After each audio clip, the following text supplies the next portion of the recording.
안녕하세요. 전우이기록입니다. 오늘 영상이 마음에 드셨다면 구독과 좋아요 꼭 한 번만 눌러주세요.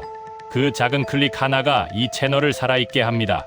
그리고 끝까지 함께 해주시면 오늘 이야기가 훨씬 더 깊이 남으실 겁니다. 자, 오늘 주제입니다. 나는 방이 나왔어. 이 한마디가 어떤 자리에서는 자랑이 됐고 어떤 자리에서는 놀림감이 됐습니다. 현역들은 방위를 얕봤고 방위병들은 억울하다고 했습니다. 그런데 말입니다. 방위라고 다 같은 방위가 아니었습니다. 1969년 처음 생겨난 방위병 제도는 1994년 폐지될 때까지 무려 25년간 이 땅의 수많은 젊은이들을 거쳐갔습니다. 그 안에는 동사무소 의자에 앉아 민원인과 대화하던 방위도 있었고 최전방 철책 옆에서 총 들고 밤을 지새운 방위도 있었습니다. 복무기간도 달랐고 배치된 곳도 달랐으며 받는 대우도 천차만별이었습니다. 오늘 전우이기록이 준비한 건 그 방위병의 종류 7가지입니다. 혹시 댓글로 남겨주세요. 나는 어떤 방위였는지. 7위 동사무소 읍면 사무소 방위 전설의 꿀보직 그 이면의 진실. 방위병의 종류를 얘기할 때 가장 먼저 입에 오르는 존재 읍면동 사무소 행정 방위입니다. 1969년 방위병 제도가 처음 시작됐을 때 내무부 주관 아래 이 제도가 운용됐습니다. 당시 시군읍면 단위 행정기관에 방위병을 배치해 병무행정 보조 업무를 맡겼는데 이게 바로 동사무소 방위의 시작입니다. 군복 입고 계급장 달았지만 하는 일은 서류 정리, 민원 안내, 복사, 심부름이었습니다. 1971년 방위병 관리권이 내무부에서 국방부로 이관되고 나서도 이 보직은 그대로 유지됐습니다. 당시 현역 병사들이 강원도 전방에서 진눈깨비 맞으며 GOP 철책, 순찰 돌던 시절 이쪽은 칼퇴근 후 가족과 저녁밥을 먹었습니다. 현역들이 이 얘기를 들으면 이를 갈았습니다. 그러나 이들도 군인이었습니다. 군인 신분으로 군형법 적용을 받았습니다. 위수지역 제한도 있었고 무단 이탈하다 걸리면 영창이었습니다. 복무기간도 1969년부터 1981년까지는 1년, 1982년부터는 1년 2개월, 1986년부터는 1년 6개월로 계속 늘었습니다. 그리고 이 자리를 얻기 위해 뒤에서 얼마나 많은 음성 거래가 오갔는지는 당시를 살아낸 분들이 더 잘 아실 겁니다. 단순히 안경을 썼다는 이유만으로 방위 판정을 받거나 읍면동 병무계 공무원이 뇌물을 받고 친인척을 방위로 빼돌리는 비리가 공공연하게 벌어지던 시절이었습니다. 6위 경찰서 파출소 방위. 경찰도 아니고 군인도 아닌 그 어딘가 경찰서와 파출소에 배치된 방위병입니다. 예비군 무기고 경비, 초소 경계, 파출소 내 잡무를 담당했습니다. 군복 입고 경찰관서에 출근하는 이 세상 어디에도 없는 독특한 존재였습니다. 1969년 제도 초창기부터 이 보직이 운용됐습니다. 처음에는 내무부가 주관하다가 1971년 국방부로 이관된 이후에도 경찰관서 파견 방위병은 계속 유지됐습니다. 이들의 가장 큰 고충은 정체성이었습니다. 경찰서에 있으니 군인 대접은 못 받고 그렇다고 경찰도 아니었습니다.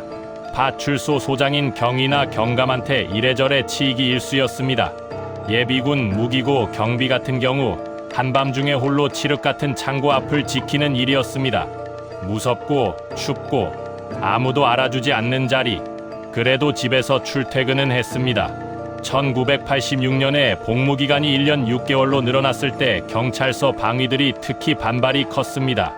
현역과 처우는 비교도 안 되는데 기간은 자꾸 늘어나니까요. 5위 예비군 중대 기간요원 방위. 방위가 예비군을 관리한다.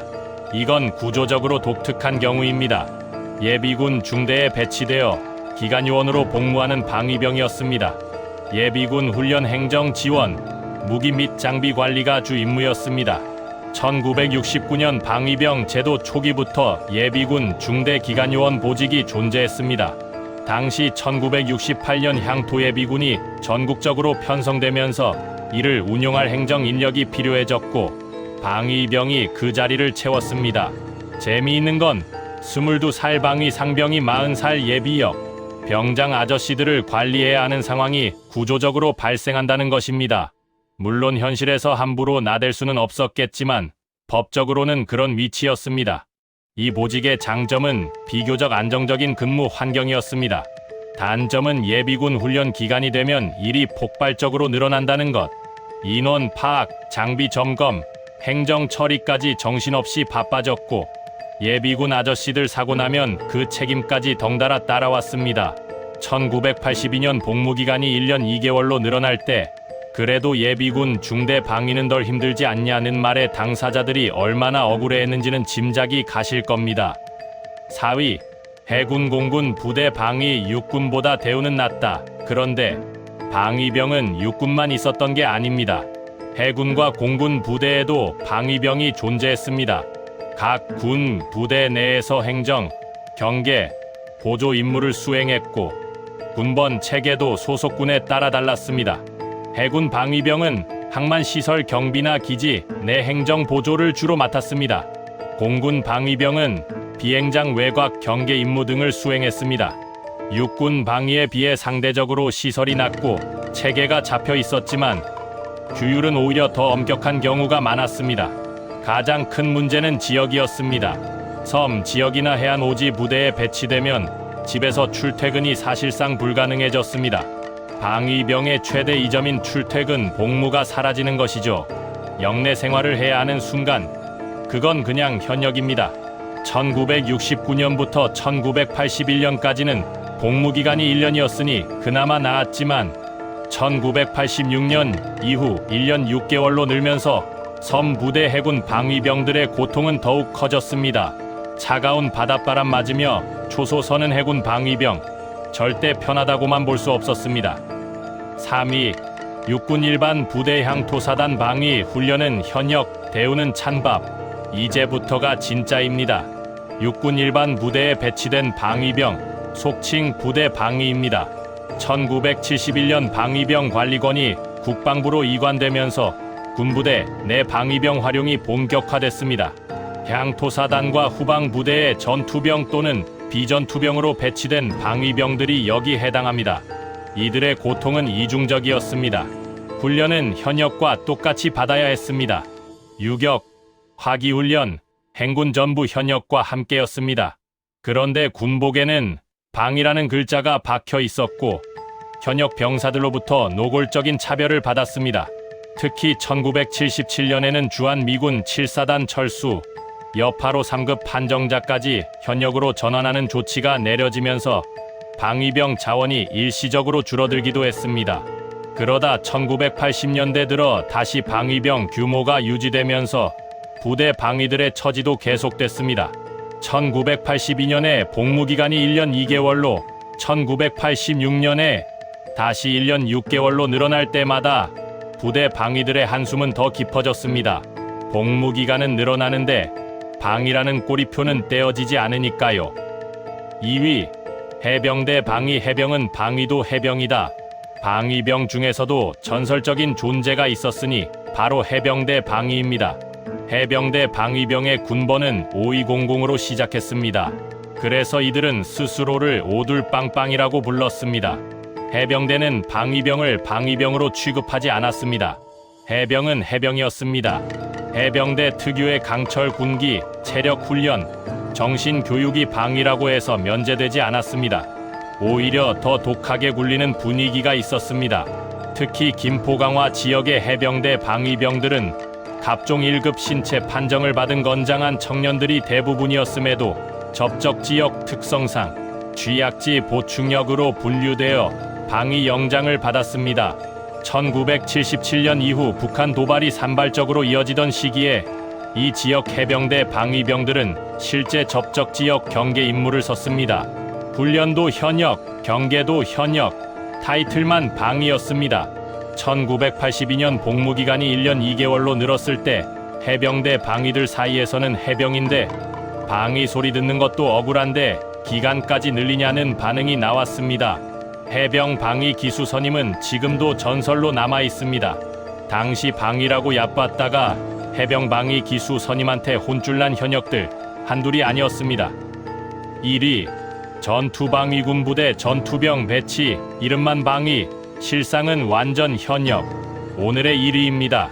군부대에 배치되어 소총수, 즉 백주특기 전투병으로 복무한 전투방위입니다. 대한민국 방위병 역사상 가장 억울하고 가장 힘들었던 존재들입니다. 이들은 기초군사훈련을 마치고 일반 전투부대의 소총수로 배치됐습니다. 내무반 생활, 불침번, 위병소 근무, 야외 훈련, 유격, 행군 현역과 구분이 없었습니다. 차이라고는 군번 앞자리 숫자와 방이라는 호칭뿐이었습니다. 당시 육군 현역 복무기간이 2년 6개월이던 시절, 방위 복무기간은 1년 또는 1년 2개월이었으니 그나마 짧다고 할 수도 있었습니다. 그런데 1986년 1월, 복무기간이 1년 6개월로 연장됩니다. 바로 전 기수보다 무려 5개월 늦게 제대해야 하는 상황이 벌어졌습니다. 현역은 그 무렵 2년 6개월을 복무했고, 교련 이수자는 단축 혜택을 받아 2년 3개월에 제대하기도 했습니다. 방위와 딱 9개월 차이였습니다. 그 9개월 차이로 훈련은 똑같이 뛰면서 멸시는 다 받아야 했습니다. 향토사단이나 동원사단 계열 부대에서는 기묘한 역전 현상도 벌어졌습니다. 정규 현역병이 행정 업무를 맡고 방위병이 오히려 전투훈련 보직을 채우는 일이 있었습니다. 행정은 현역이 총 들고 뛰는 건 방위가 했다는 얘기입니다. 그리고 1994년 12월 31일 방위 소집 제도가 공식 폐지됩니다. 다음 날인 1995년 1월 1일부터 상근예비역과 공익근무요원 제도가 신설됩니다. 25년간 이 땅의 청년들을 거쳐 간 방위병 제도는 그렇게 역사의 뒤안길로 사라졌습니다. 그러나 전투방위 출신들은 제대 군번에 새겨진 구라는 숫자 하나로 평생 방위 나왔냐는 소리를 들어야 했습니다. 그 억울함을 오늘 전우위 기록이 조금이나마 대신 말해드립니다. 오늘 방위병의 종류 7가지, 그리고 그 뒤에 숨겨진 25년의 역사를 함께 살펴봤습니다. 1969년 제도가 처음 생겨날 때 아무도 이 제도가 25년이나 이어질 줄 몰랐습니다. 동사무소 방위, 경찰서 방위, 예비군 중대 방위, 해군 공군 방위, 육군 일반부대 방위, 해병대 방위, 그리고 전투 방위. 이름은 모두 방위였지만 그 안의 사연은 제각각이었습니다. 분명한 건 그 시절 방위병들도 대한민국을 지켰다는 사실입니다. 형식은 달랐지만 국방의 의무를 다한 분들입니다. 어떤 이는 파출소 의자에서, 어떤 이는 최전방 철책 옆에서 각자의 자리에서 조국을 위한 젊은 날을 보냈습니다. 전우위 기록은 그 모든 분들께 진심으로 경의를 표합니다. 댓글로 남겨주세요. 나는 땡땡 방위였다. 여러분의 이야기가 이 채널의 역사가 됩니다. 구독과 좋아요도 잊지 마시고요. 전우위 기록은 다음 영상에서 또 찾아오겠습니다. 수고하셨습니다.